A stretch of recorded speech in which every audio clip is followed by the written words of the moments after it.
নমস্কার। ভগবান শ্রী শ্রী আনন্দমূর্তিজির চরণ কমলে শতকোটি প্রণাম জানিয়ে শুরু করছি আজকের লাইভ অনুষ্ঠান।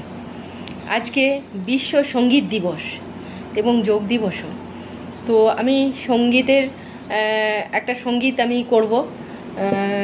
কয়েকটা কথা আমি না বললে হবে না, আপনারা বুঝতে পারবেন না, তাই আমাকে সেটা বলতেই হবে। আনন্দমার্গ একটা সর্বশূন্যত জীবন দর্শন, একটা বিশ্ব মানব সমাজ গঠন করার সংকল্প নিয়ে পরমার্থ গুরুদেব আনন্দমার্গ আদর্শ ও জীবনধারাকে সর্বপ্রকার ডগমা, অন্ধবিশ্বাস ও কুসংস্কার মুক্ত এক সর্বাতোমুখী জীবনভিত্তিক দর্শনরূপে ঢেলে সাজিয়েছেন। তিনি এসেছেন নব্য মানবতা ভিত্তিক এক বিশ্ব মানব সমাজ তৈরি করতে।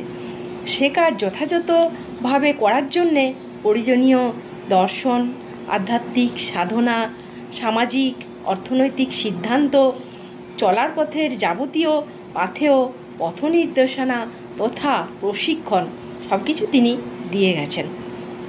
সেগুলিকে ভালো করে জানতে হবে, বুঝতে হবে ও তাদের কাজে লাগিয়ে বিশ্ব মানব সমাজ তৈরি করার কাজে ত্বরান্বিত করতে হবে।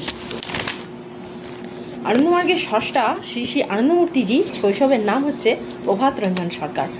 তিনি কেবল 200টি ভাষা জানতেন বললে ভুল হবে। তিনি সব মানুষের সব ভাষাই জানতেন, এটা বাস্তব সত্য।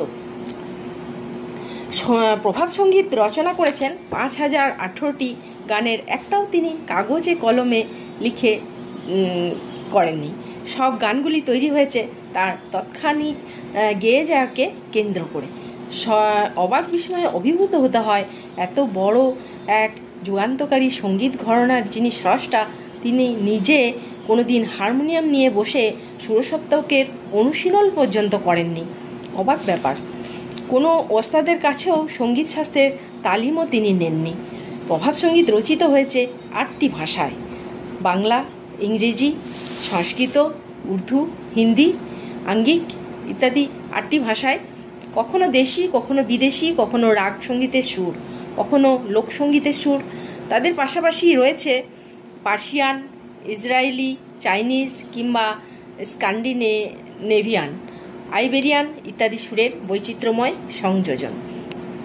ভাব বৈচিত্র্যের সাথে সাথে রাগস্বয়ী, টপ্পা, বাউল, কীর্তন, ঝুমুর, গজল, কাওয়ালি ইত্যাদি বিভিন্ন প্রকার সুর বৈচিত্র্যের সমাবেশও প্রভাত সঙ্গীতকে করে তুলেছে আরও বেশি সার্বভৌমিক, অসাধারণ, অন্যান্য ও অভিনব।